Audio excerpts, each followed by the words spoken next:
काबुल में अफगानी मूल के एक भारतीय नागरिक को अगवा कर लिया गया है। अगवा किए गए भारतीय नागरिक के परिवार वालों ने मदद की गुहार लगाई है। इंडियन वर्ल्ड फोरम ने इस मामले को भारत सरकार से तुरंत मदद की इस पूरे मामले में अपील की है। उधर तालिबान सरकार में सत्ता का संघर्ष जारी है। तालिबान के बार बार मतभेद की खबरों को खारिज करने के बाद भी सत्ता के बंटवारे को लेकर सरकार में दरार साफ नजर आने लगी है। इन सब के बीच अमेरिका ने तालिबान के आने के बाद एक बार फिर से अल-कायदा के मजबूत होने की आशंका जाहिर की है। हालांकि तालिबान ने एक बार फिर दुनिया को भरोसा दिया है कि वो अपनी जमीन का इस्तेमाल दूसरे देशों पर आतंकी हमले के लिए नहीं होने देगा। अफगानिस्तान की टेरर सरकार से जुड़ी खबरों के लिए आपको दिखाते हैं news top 9 terror cabinet.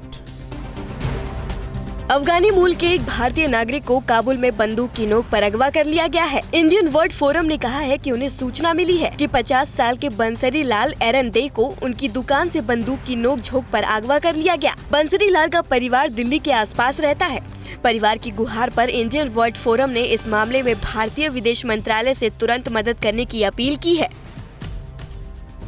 Afghanistan में अपनी अंतरिम सरकार के ऐलान के बाद से ही तालिबान की सरकार में दरार साफ दिखने लगी है। हालांकि सत्ता को लेकर संघर्ष को तालिबान बार बार नकारता रहा है। कतर के विदेश मंत्री के दौरे के दौरान भी डिप्टी पीएम मुल्ला बरादर और उप विदेश मंत्री शेर मोहम्मद मौजूद नहीं थे। ऐसे में बरादर की नाराजगी और गुटबाजी के बीच तालिबान के लिए आगे की राह मुश्किल होगी। तालिबान के विदेश मंत्री आमिर खान मुत्तकी ने एक बार फिर दुनिया को भरोसा देने की कोशिश की है कि उनकी सरकार अफगानिस्तान की जमीन का इस्तेमाल दूसरे देशों पर आतंकी हमले के लिए नहीं होने देगा। मुत्तकी ने इस सवाल का जवाब नहीं दिया कि क्या वो अंतर्राष्ट्रीय दबाव के आगे झुकेंगे। उन्होंने बार बार कहा कि तालिबान अपने मुल्क में बाहरी दखल बर्दाश्त नहीं करेगा। 9/11 हमले की बरसी के मौके पर अल जवाहिरी का वीडियो आने के बाद अमेरिका को एक बार फिर आतंकी संगठन अल-कायदा के सिर उठाने का डर सता रहा है। अमेरिकी खुफिया एजेंसी CIA के डिप्टी डायरेक्टर डेविड कोहेन ने कहा कि तालिबान के आने के बाद अफगानिस्तान में अल-कायदा 2 साल में फिर मजबूत हो सकता है। इसके कई आतंकी फिर यहाँ लौट चुके हैं। तालिबान की टेरर सरकार आने के बाद से ही अमेरिकी और नाटो देशों की सेना की मददगारों की तालिबान चुन चुन कर हत्या कर रहा है। तालिबान ने हाल ही में एक अफगानी स्नाइपर नूर को मौत के घाट उतारा है। मारा गया शूटर नूर ब्रिटेन की स्पेशल फोर्स की देखरेख में काम करता था। तालिबान की इस कायराना हरकत से ब्रिटिश फौज के कमांडर काफी गुस्से में है।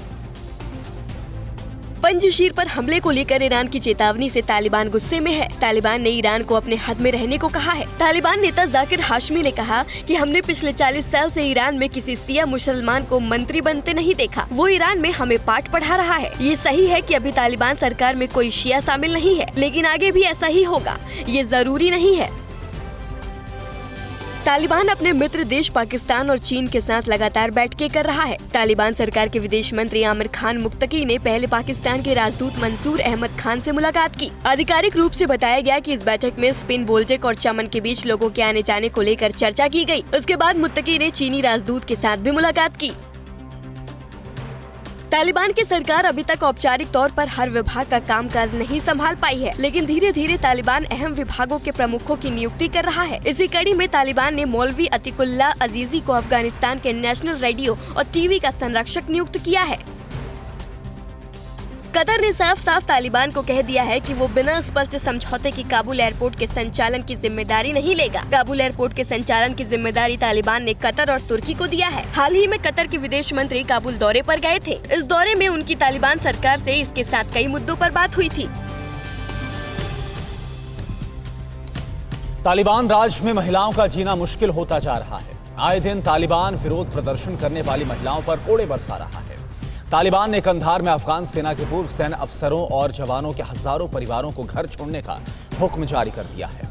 कंधार में तालिबान के इस फरमान के खिलाफ लोग सड़कों पर उतर आए हैं। तालिबान राज से जुड़ी बड़ी खबरें कौन सी हैं, आप देखिए न्यूज़ टॉप 9 तालिबान राज।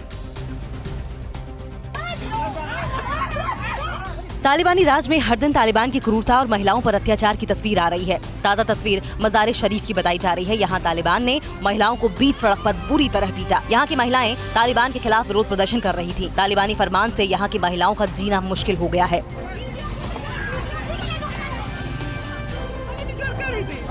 कंधार में महिलाओं के विरोध प्रदर्शन को कवर कर रहे पत्रकारों को भी तालिबान ने नहीं छोड़ा। विरोध कर रही महिलाओं का जब पत्रकार इंटरव्यू ले रहे थे तो तालिबान समर्थकों ने मीडिया कर्मियों से भी पिटाई कर दी। तालिबान समर्थकों ने मीडिया कर्मियों से हाथापाई की और उनका कैमरा भी छीनने की कोशिश की। इस दौरान महिलाओं से भी मारपीट हुई। कंधार में तालिबान अपने कई विरोधियों को नजरबंद कर चुका है या फिर अगवा कर लिया है। कंधार की 3 मासूम बच्चियों ने वीडियो जारी कर अपने अगवा किए पिता को रिहा करने के लिए तालिबान से गुहार लगाई है। इन बच्चियों के पिता पिछले कुछ दिन से लापता हैं। तालिबान का कहना है कि इनके पिता को रिहा कर दिया गया है। कंधार में तालिबान का अत्याचार जारी है। तालिबान ने यहाँ के अफगान सेना के जुड़े अफसरों और कर्मचारियों के 3000 परिवारों को घर छोड़ने के आदेश दिए हैं। तालिबान इन लोगों को जबरदस्ती यहाँ से बेदखल करने पर आमादा है। तालिबान के जोर जुल्म के खिलाफ हजारों की संख्या में लोग यहाँ सड़कों पर उतरे। इसमें करीब 1000 पश्तून परिवार भी शामिल हैं।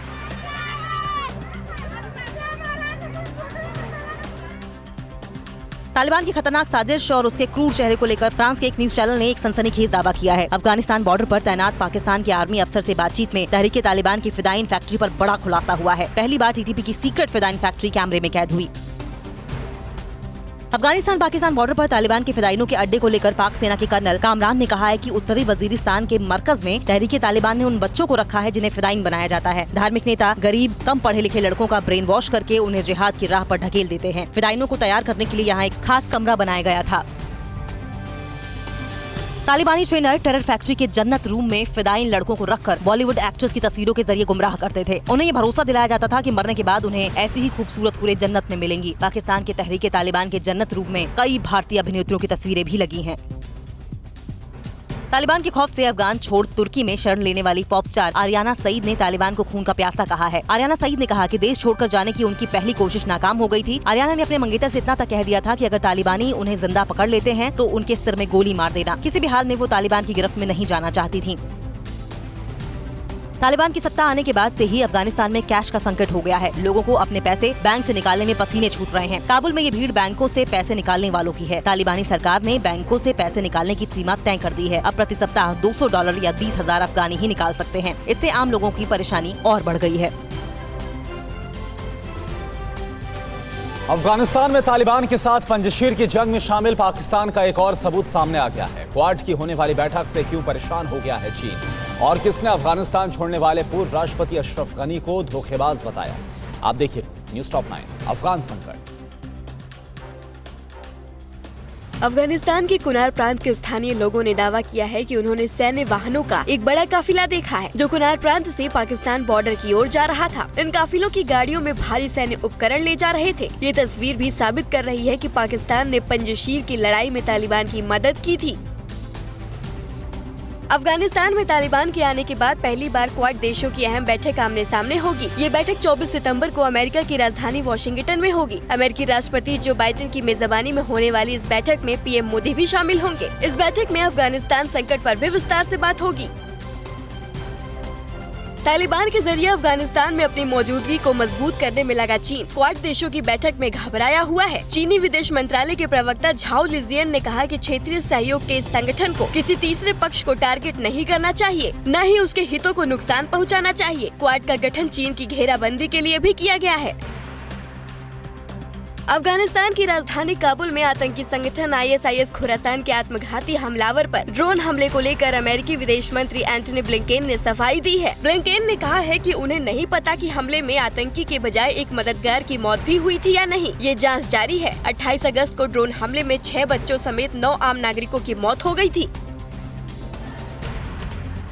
अफगानिस्तान के हेरात प्रांत के पूर्व गवर्नर आमिर मोहम्मद इस्माइल खान ने कहा है कि देश छोड़कर भागे पूर्व राष्ट्रपति अशरफ गनी ने लोगों को धोखा दिया है। उन्होंने कहा कि उन्हें पूरा भरोसा है कि इस साजिश के तहत तख्ता पलट किया गया है। अशरफ गनी को पश्तूनों को सत्ता सौंपने का काम दिया गया था। तालिबान की नई सरकार में 33 में 30 पश्तून बिरादरी के मंत्री हैं। तालिबान राज के आतंक से बचाने के लिए अमेरिका ने उज्बेकिस्तान से लगभग 500 सैनिकों और अन्य अफगान नागरिकों को निकाला है, जबकि पूर्व सोवियत देश ने घोषणा की थी कि अब उसके क्षेत्र में कोई अफगान शरणार्थी नहीं है। काबुल से अपने नागरिकों के साथ अफगान शरणार्थियों को निकालने के लिए अमेरिका ने उज्बेकिस्तान की भी मदद ली थी। पाकिस्तान के प्रधानमंत्री इमरान खान ने रूसी राष्ट्रपति व्लादिमीर पुतिन से तालिबान के मदद की गुहार लगाई है। फोन व्लादिमीर पुतिन की ओर से किया गया था। इस दौरान इमरान खान ने क्षेत्रीय सुरक्षा और समृद्धि का राग अलापा और अफगानिस्तान को तत्काल मानवीय सहायता मुहैया कराने की बात कही। ISIS समर्थक मीडिया ने एक पोस्टर जारी किया है जिसमें कई देशों में ISIS के चलाए जा रहे ऑपरेशन का ब्यौरा दिया गया है। इसके मुताबिक अभी तक 167 बड़े ऑपरेशन चलाए गए जिसमें 827 लोगों की मौत हुई है। पोस्टर में उन देशों के नाम भी दिए हैं जिसमें ऑपरेशन चलाए गए और वहाँ मृतकों और घायलों की संख्या भी दी गई है। अभी तक गुपचुप तरीके से तालिबान की मदद करने वाला चीन अब मानवीय सहायता का ढोंग कर रहा है। उसने तालिबान के कब्जाई अफगानिस्तान को कोविड वैक्सीन की 30 लाख डोज दान देने का वादा किया है। एक वरिष्ठ चीनी राजनयिक ने ये जानकारी दी है। देश को दहलाने की बड़ी कोशिश नाकाम हुई है। कितने आतंकी गिरफ्तार हुए, आईएसआई और अंडरवर्ल्ड की साजिश का कैसे खुलासा हुआ है। पीएम मोदी ने अपने मंत्रियों को दिया कौन सा मंत्र और जेईई मेंस के रिजल्ट में क्या है खास। देश की बड़ी खबरों के लिए आप देखिए टॉप 9 राष्ट्र। दिल्ली पुलिस ने एक बड़े आतंकी मॉड्यूल का भंडाफोड़ किया और 6 आतंकियों को गिरफ्तार किया है। इनमें से 2 पाकिस्तान में ट्रेनिंग ले चुके हैं। इनके पास से बड़ी मात्रा में विस्फोटक और हथियार बरामद हुए। ये लोग 26/11 की तर्ज पर दिल्ली, महाराष्ट्र और यूपी को दहलाने की साजिश रच रहे थे। पाकिस्तान में ट्रेनिंग लेने वाले आतंकियों के नाम ओसामा, जीशान कमर है। अन्य 4 आतंकी अबू बकर, जान मोहम्मद शेख, मोहम्मद अमीर जावेद और मूलचंद लाला हैं। इन आतंकियों की गिरफ्तारी से पाक खुफिया एजेंसी ISI और अंडरवर्ल्ड की सांठगांठ का भी खुलासा हुआ है। ये लोग दाऊद के भाई अनीस के इशारे पर सीरियल ब्लास्ट की साजिश रच रहे थे। आतंकियों ने अपनी साजिश को अंजाम देने के लिए 2 ग्रुप बनाए थे। एक ग्रुप को नवरात्र और रामलीलाओं के दौरान भीड़ भाड़ वाली जगहों पर बम धमाके करने थे, वहीं दूसरी ग्रुप को टारगेट किलिंग करनी थी। यूपी के प्रयागराज में आतंकियों के ठिकानों से गोला बारूद बरामद किया गया है। राष्ट्रीय परीक्षा एजेंसी ने कल देर रात जेईई मेंस 2021 का रिजल्ट जारी कर दिया। इसमें 44 उम्मीदवारों को 100 परसेंटाइल मिले हैं और 18 उम्मीदवारों ने पहली रैंक हासिल की है। जेईई परीक्षा में 9,34,602 कैंडिडेट शामिल हुए थे। जेईई एडवांस की परीक्षा 3 अक्टूबर को आयोजित होनी है। मोदी मंत्रिपरिषद की कल राष्ट्रपति भवन में मैराथन बैठक हुई जिसमें स्वास्थ्य और शिक्षा मंत्रालय की ओर से प्रेजेंटेशन दिया गया। इसमें पीएम ने simple living and high thinking का मंत्र दिया। पीएम ने टाइम मैनेजमेंट की तरकीब भी बताई। मंत्रिपरिषद की बैठक में कुल 15 लोगों ने अपनी बात रखी। पीएम नरेंद्र मोदी की अध्यक्षता में आज सुबह 11 बजे CCEA की बैठक होगी। इसमें 25,938 करोड़ रुपए की स्कीम का ऐलान हो सकता है। सूत्रों से मिली जानकारी के मुताबिक ऑटो और ऑटो कंपोनेंट्स के लिए PLI स्कीम का ऐलान हो सकता है। बैठक में ड्रोन बनाने वाली कंपनियों को भी इंसेंटिव देने पर विचार किया जा सकता है। प्रधानमंत्री नरेंद्र मोदी आज शाम 6 बजे नए चैनल संसद टीवी का उद्घाटन करेंगे। इस मौके पर उपराष्ट्रपति वेंकैया नायडू और लोकसभा अध्यक्ष ओम बिरला भी मौजूद रहेंगे। लोकसभा टीवी और राज्यसभा टीवी को मिलाकर संसद टीवी बनाया गया है। संसद टीवी की शुरुआत अंतर्राष्ट्रीय लोकतंत्र दिवस पर हो रही है। कांग्रेस ने मोदी सरकार को घेरने के लिए कमर कस ली है, जो 2024 यानी कि अगले लोकसभा चुनाव तक चलेगा। आज अखिल भारतीय महिला कांग्रेस कमेटी महंगाई और महिलाओं पर बढ़ते अत्याचार के विरोध में दिल्ली में प्रदर्शन करने वाली है। इसके लिए सभी राज्यों से संगठन के पदाधिकारियों और कार्यकर्ताओं को बुलाया गया है।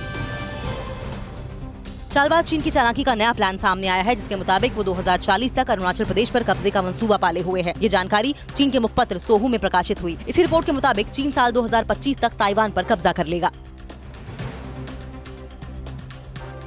गुजरात में पिछले कई दिनों से हो रही मूसलाधार बारिश ने किन किन इलाकों में तबाही मचा दी है। रामचरितमानस के साथ किसने की कुरान और बाइबल पढ़ाने की मांग। लालू के बेटे तेज प्रताप के साथ किसने की धोखाधड़ी। आइए आपको दिखाते हैं न्यूज़ टॉप 9 देश प्रदेश।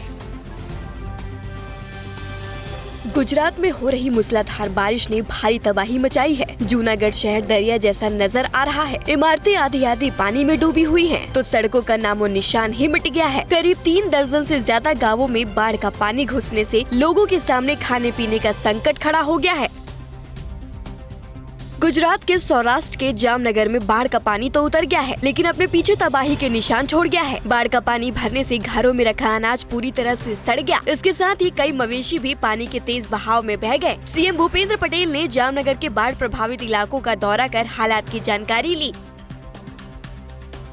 गुजरात के साथ पड़ोसी राज्य महाराष्ट्र में भी पिछले कई दिनों से भारी बारिश हो रही है, जिससे नदियों का जलस्तर खतरे के निशान को पार कर गया है। बाढ़ का पानी रोकने के लिए बने तटबंध टूट गए हैं। नासिक में गोदावरी नदी का तटबंध टूटने से निचले इलाकों में बसे गांवों में कई फीट पानी भर गया है।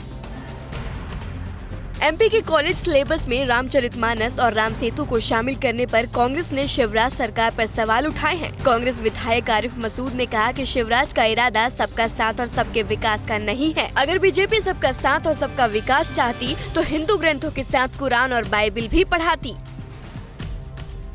बिहार के पूर्व सीएम लालू यादव के बड़े बेटे तेज प्रताप यादव के साथ धोखाधड़ी का मामला सामने आया है। तेज प्रताप ने अपनी कंपनी की अगरबत्ती बेचने के लिए आशीष रंजन नाम के शख्स को नौकरी पर रखा था। मौका पाते ही आशीष रंजन करीब 71,000 रुपए लेकर फरार हो गया। तेज प्रताप की शिकायत पर पुलिस ने धोखाधड़ी का केस दर्ज कर लिया है। यूपी के शामली में अचानक विस्फोट होने से इलेक्ट्रॉनिक दुकान में भीषण आग लग गई, जिसके बाद बाजार में अफरा तफरी जैसा माहौल हो गया। दुकानदार ने बताया कि एक व्यक्ति सामान खरीदने के बहाने दुकान में आया था और अपना बैग रखकर चला गया। उसके जाने के 5 मिनट के अंदर ही बैग में विस्फोट हो गया। एमपी के रीवा में पेड़ काटने को लेकर शुरू हुआ विवाद देखते ही देखते खूनी संघर्ष में तब्दील हो गया। दोनों पक्षों ने एक दूसरे पर लाठी डंडे से हमला बोल दिया, जिसमें कई लोग गंभीर रूप से घायल हैं। वीडियो सामने आने के बाद पुलिस ने 3 आरोपियों को गिरफ्तार कर लिया है, जबकि फरार आरोपियों की तलाश में पुलिस टीमें छापेमारी कर रही है। चित्रकूट के मऊ से दिल दहला देने वाली घटना सामने आई है, जहां बकरी चराने गई 4 लड़कियों की तालाब में डूबने से मौत हो गई है। बोसड़ा गांव की रहने वाली 4 लड़कियां सुबह बकरी चराने गई थी और खेलते समय चारों ने तालाब में छलांग लगा दी। पानी गहरा होने की वजह से तैर नहीं पाई, जिससे चारों की मौके पर ही मौत हो गई। यूपी के बस्ती में राजकीय बाल सुधार गृह का गेट तोड़कर 6 बाल कैदी फरार हो गए हैं। फरार हुए सभी बाल कैदी चोरी के आरोप में बाल सुधार गृह में बंद थे। पुलिस फरार बाल कैदियों की तलाश में दबिश दे रही है, लेकिन अभी तक कोई बाल कैदी पकड़ा नहीं जा सका है। कैदियों के फरार होने के बाद बाल सुधार गृह की सुरक्षा पर सवाल खड़े हो रहे हैं। कोरोना से जीत रहा है देश। कितने कम हो गए हैं केस? गुजरात के किन किन शहरों में आज से लगेगा नाइट कर्फ्यू? किन राज्यों में खुल रहे हैं स्कूल और कॉलेजेस? कोरोना से जुड़ी देश दुनिया की बड़ी खबरें कौन सी है? टॉप 9 हमारे नाम। देश में कोरोना के नए केस में तेजी से कमी आ रही है। पिछले 24 घंटे में कोरोना के करीब 27,500 मामले सामने आए हैं और 281 मरीजों की मौत हुई है। इस दौरान करीब 38,000 लोग स्वस्थ हुए हैं। देश में इस समय कोरोना के करीब 3,44,000 एक्टिव केस हैं।